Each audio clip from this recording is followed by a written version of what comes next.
बिहार के सिवान जिले के अंदर एक विधवा महिला रहा करती है जिसका नाम होता है गोमती।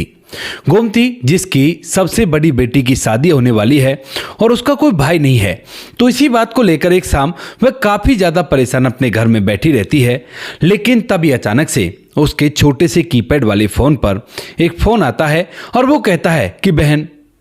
बेटी की शादी में मैं भात लेकर आऊँगा और तैयार रहना। इस बात को सुनकर वो हैरान हो जाती है और कहने लगती है कि कौन हो तुम और क्यों आओगे तुम मेरी बेटी की शादी में, मेरा तो कोई भाई नहीं है, इस तरह का मजाक मुझसे मत करो क्योंकि नाजुक घड़ी है। लेकिन तभी वह कहता है कि देखो मुझे पता है किस दिन शादी है और उस दिन तुम तैयार रहना, शाम को 4 बजे मैं जरूर आऊँगा। इस बात को सुनकर यहाँ पर जो गोमती होती है वो हैरान होकर और भी कोई सवाल पूछती उससे पहले ही फ़ोन कट जाता है। और तभी यहाँ पर जो उसकी बड़ी बेटी होती है जिसका नाम शिवानी होता है वो कहने लगती है कि माँ किसका फ़ोन था और कौन कह रहा था, भाई वगैरह की बात मैंने सुनी है, क्या हो रहा था।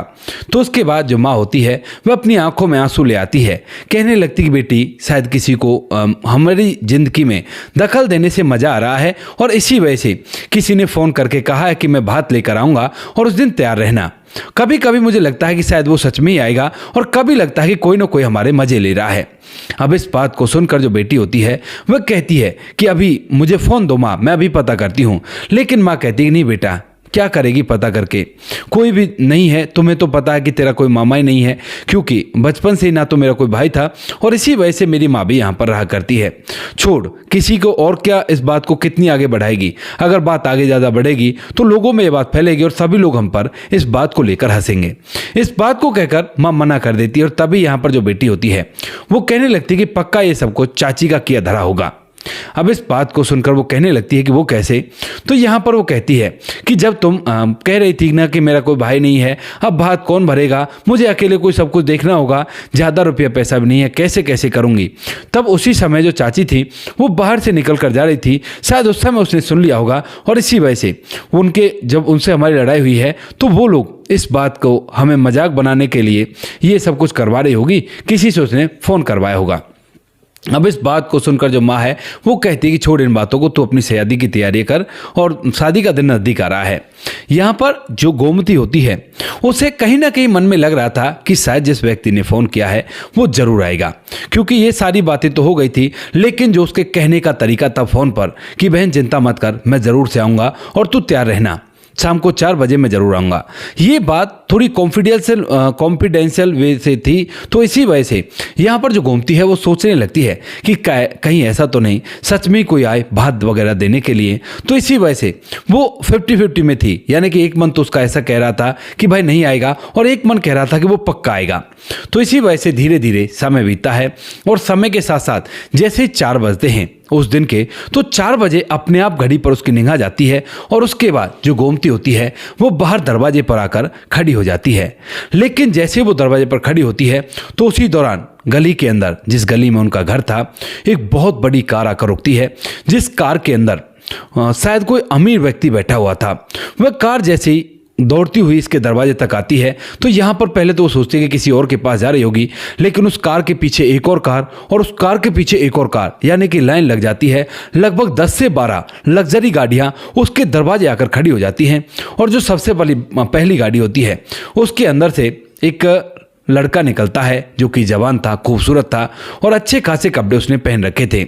अब जैसे उस लड़के को यहाँ पर जो गोमती है वो देखती है तो हैरान तो होती है, लेकिन सोचती है कि ये तो भला नहीं होगा। लेकिन इतनी देर में जो लड़का होता है वो धीरे धीरे उसके पास आ जाता है और कहता है कि बहन तुमने तो कैसी भी तैयारी नहीं की, मैं तो तुम्हारा भात भरने के लिए आया हूँ। इस बात को सुनते ही यहाँ पर जो शिवानी है वो हैरानी भरी निगाहों से उसकी तरफ देखने लगती है और तभी यहाँ पर जो लड़का होता है वो कहने लगता है कि क्या तुमने मुझे नहीं पहचाना, मैं कैलाश हूँ। अब जैसे वो कैलाश नाम सुनती है तो कुछ दिनों पीछे के फ्लैशबैक में उसकी निगाह जाती है और तभी उसे याद आती है एक घटना जो कि आज से काफ़ी सालों पहले की है। जब जो गोमती थी वह 12 साल की थी तो उसी समय एक लड़का जिसकी उम्र लगभग 7 साल रही होगी, वह जोहड़ में नहा रहा था और नहाते नहाते एकदम से वो गहरे पानी में चला जाता है और उसके बाद जो गोमती होती है वो फौरन से छलांग लगाकर उसे बचाकर बाहर लेकर आती है, उसका पेट वगैरह दबाकर उसका पानी निकालती है और वो लड़का जो होता है उसी का नाम होता है कैलाश, जो कि उन्हीं के गाँव का था। लेकिन उसके बाद जो कैलाश था वह अपने परिवार के साथ शहर में चला गया था और उसके बाद गोमती तो इस घटना को पूरी तरह से भूल भी चुकी थी। जब वह देखती है कि जो लड़का जिस लड़के को उसने बचाया था वह भात भरने के लिए आया है तो उसके बाद उसकी आंखों में आंसू आ जाते हैं। और यहाँ पर तभी जो कैलाश होता है वो कहता है कि अरे बहन, इस तरह से रोने से क्या फायदा है, तुम ऐसा करो, फौरन से तैयारी करो और हम लोग तुम्हारा भात भरेंगे और ये सभी मेरे साथ हैं। इन सभी लोगों को देखकर वह ये सोचती है कि अब कैसे करेंगे, इनके तो नाश्ते पानी का इंतजाम भी मुझसे नहीं होगा। लेकिन तभी जो कैलाश है वो भाप जाता है क्योंकि शायद उसे उसकी पूरी सिचुएशन के बारे में पता था। कैलाश जो होता है वो कहता कि अरे बहन, हम पर इतना टाइम नहीं है, हम केवल भात देकर यहाँ से जाने वाले हैं और जल्दी से तुम तैयारी करो, महिलाओं को बुलाओ, इकट्ठा करो, मैं सारा सामान लेकर आया हूँ और फौरन से सभी महिला को इकट्ठा करके यहाँ पर खड़ी हो जाओ। उसके बाद जो बहन होती है वह अपनी आंखों के आंसू पहुँचती है, अपनी बेटी से कहती है कि मोहल्ले की सभी महिलाओं को बुला ला। इतने में जो मोहल्ले वाले क्या पूरे गाँव वाले यहाँ पर इकट्ठा हो गए थे कि जो गोमती है जिसके जीवन जीने में उसे बहुत ज़्यादा कठिनाइयों का सामना करना पड़ रहा है, उसके घर पर 10 से 12 बड़ी बड़ी गाड़ियां आकर रुकी हैं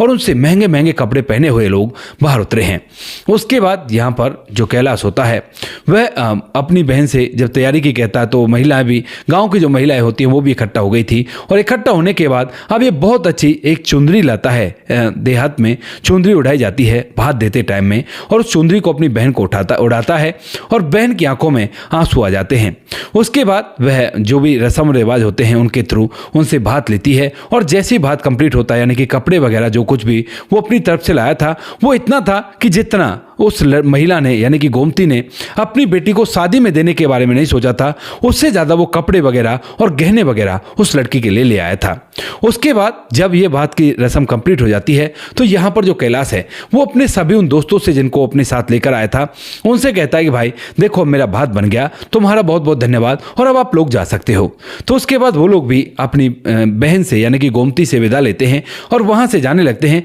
लेकिन कैलाश यहीं पर रुक जाता है। अब उसके बाद जैसे ही कैलाश यहाँ पर रुकता है, वो गाड़ियाँ वहाँ से निकलती हैं तो कैलाश अपनी गाड़ी को थोड़ी आगे करता है और उसी समय एक बहुत बड़ा टेम्पो जिसके अंदर दहेज का सारा सामान है, AC, fridge, sofa, cooler, bed, washing machine, सब कुछ यानी कि A to Z जो दहेज का सामान होता है और बहुत ही महंगे महंगे आइटम होते हैं वो सभी होते हैं।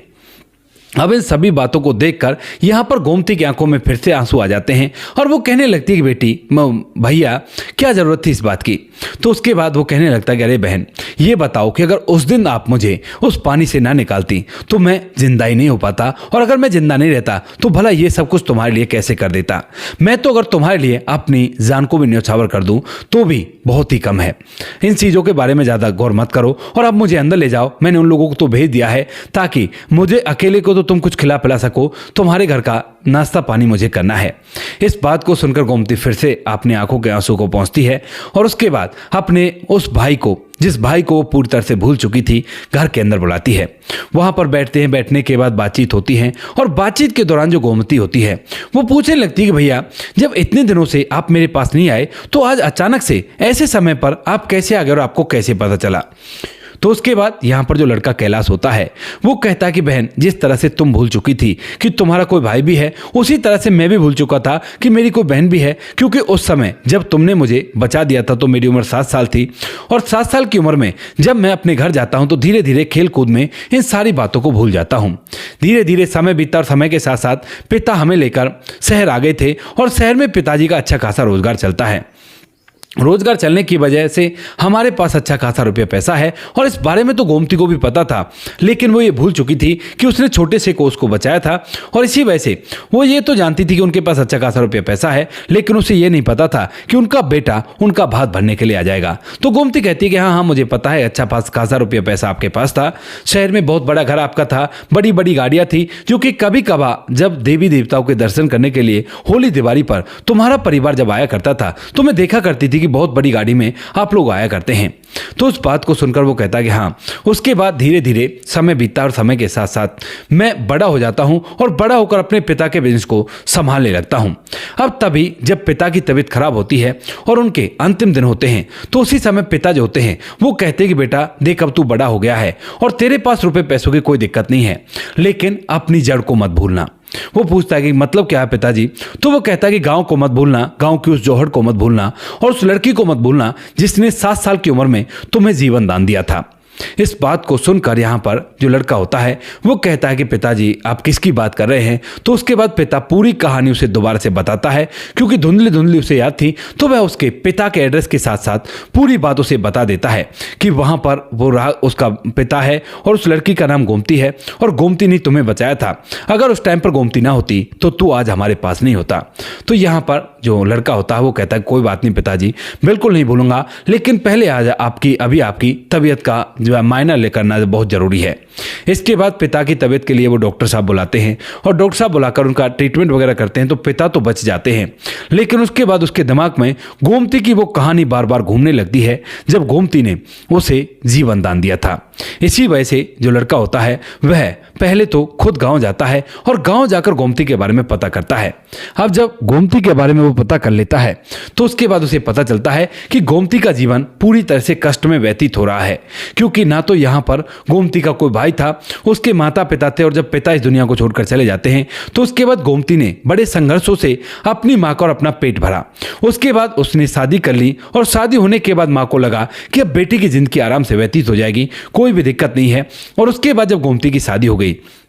तो शादी होने के बाद वह फलाने गांव में चली जाती है, और शादी के इतने सालों बाद उसको 3 बेटियां तो हो जाती हैं, लेकिन एक भी बेटा नहीं होता है। अब इसी बात की टेंशन ले लेकर जो गोमती का पति होता है वह एक दिन शराब के नशे में ऐसे घूम रहा था और उसी समय एक हादसे में इस दुनिया को छोड़कर चला जाता है। उसके बाद जो गोमती होती है उसने अपने दम पर अपनी बेटियों को पाल पोस कर बड़ा किया। इधर उसकी जो सास होती है उसको उसका जो छोटा देवर होता है वह अपने पास रखने से मना कर देता है। तो जो गोमती होती है वही अपनी सास को अपने पास रखती है, क्योंकि विधवा है और 3 बेटियां हैं, तो कोई ना कोई सहारा तो चाहिए। और जब सास यहाँ पर रहने लगती है तो उसी समय उसकी माँ की तबीयत भी खराब हो जाती है। तो उसके बाद वह माँ को भी अपने पास ही रखने लगती है, खुद उस जमीन पर खेती बाड़ी किया करती है जो उसके पति के हिस्से में आया करती है, और साथ में इधर उधर मजदूरी भी कर लिया करती है, क्योंकि 3 बेटियां हैं, उनका खर्च भी उठाना है, साथ में 2 बुजुर्ग महिलाएं घर के अंदर हैं, उनका खर्च भी उठाना है। तो इसीलिए जो गोमती होती है वह अब अपने जीवन को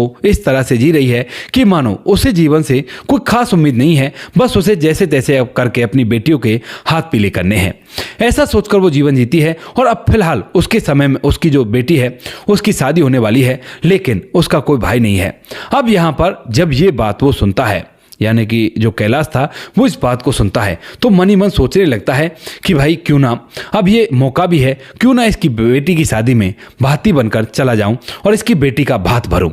ऐसा सोचकर जो लड़का होता है कैलाश, वह अब उस गांव के एक अपने एम्प्लॉय के बारे में पता करता है जो कि उसी गांव का था, और उसके बाद उससे बात करता है। उसे अपने कैबिन में बुलाता है जब वह ऑफिस में था, और कहता है कि भाई मोहन देखो, मुझे ना तुमसे बहुत ज़रूरी काम है। इस बात को सुनकर मोहन कहता है बताइए साहब क्या काम है। तो वह पूछने लगता है कि तुम्हारे गांव में एक गोमती नाम की महिला है जिसके पास उसकी माँ भी रहा करती है, उसकी सास भी रहा करती है, और उसकी 3 बेटियां हैं। तो वह व्यक्ति एक साथ से समझ जाता है, क्योंकि गांव के अंदर वह मजदूरी भी कर लिया करती थी। तो वो कहता है कि हाँ साहब जानता हूँ, हमारे पड़ोस में रहा करती है, बताओ क्या बात हो गई। तो वह कहने लगता है कि सुना है उसकी बेटी की शादी है। तो वो कहता है कि हाँ शादी है साहब, फिर बताओ क्या बात है। तो वो कहने लगता है नहीं कुछ नहीं है, बस यही पूछना है। तो उसके बाद यहाँ पर जो लड़का होता है वह कहने लगता है कि हाँ शादी है, और वो शादी फलाने तारीख को है। उस तारीख को वो पक्का बता देता है, और उसके बाद वो कहता है कि ठीक है, ये बात उन तक ना पहुंचनी चाहिए कि मैंने उनकी बेटी की शादी के बारे में पूछा है, क्योंकि मैं उनकी बेटी की शादी में सहारा लगाने वाला हूं, और किसी भी व्यक्ति को तुम्हें नहीं बताना है, वरना तुम्हारी नौकरी भी जा सकती है। इस बात को सुनकर जो मोहन है वो कहता है कि साहब ये तो अच्छा काम है, और अच्छे काम के लिए भला मैं ऐसी गड़बड़ क्यों करूंगा, आप बेझक होकर ये सब कुछ कर सकते हो, कोई भी दिक्कत नहीं है। ऐसा कहकर मोहन तो वहां से चला जाता है, लेकिन तभी यहाँ पर मोहन को बुलाकर वह उनके घर का नंबर लेता है। कहता है कि उनका नंबर दो मुझे, मैं उनसे बताने वाला हूँ कि मैं ऐसे ऐसे आने वाला हूँ। इसके बाद वह उनका नंबर भी दे देता है, क्योंकि पड़ोसी था और पड़ोसी के पास नंबर होना लाजमी होता है। उसका नंबर उसके पास आ जाता है, और इसी वजह से जो लड़का होता है कैलाश, वह अब गोमती के पास फोन करके उसे बताता है, और उसके बाद आज भात लेकर आ जाता है। ये बात सुनकर जो गोमती होती है उसकी आंखों में आंसू आ जाते हैं, और वह फिर से रोने लगती है। यहाँ पर कैलाश कहता है कि अरे बहन ये क्या लगा रखा है, तेरा भाई तेरे पास आया है और तू रोते हुए उसका स्वागत करेगी। तो यहाँ पर जो बहन होती है वो अपने आंखों के आंसू को पहुँचती है और कहती है कि नहीं भैया, इतनी विकट परिस्थिति में आप आए हो, मैं तो उस दिन जिस दिन आपका फ़ोन आ रहा था अपने भाई को याद कर रही थी कि अगर मेरा भाई होता तो वो भी मेरे लिए चुनरी लेकर आता और मेरी बेटी की शादी के में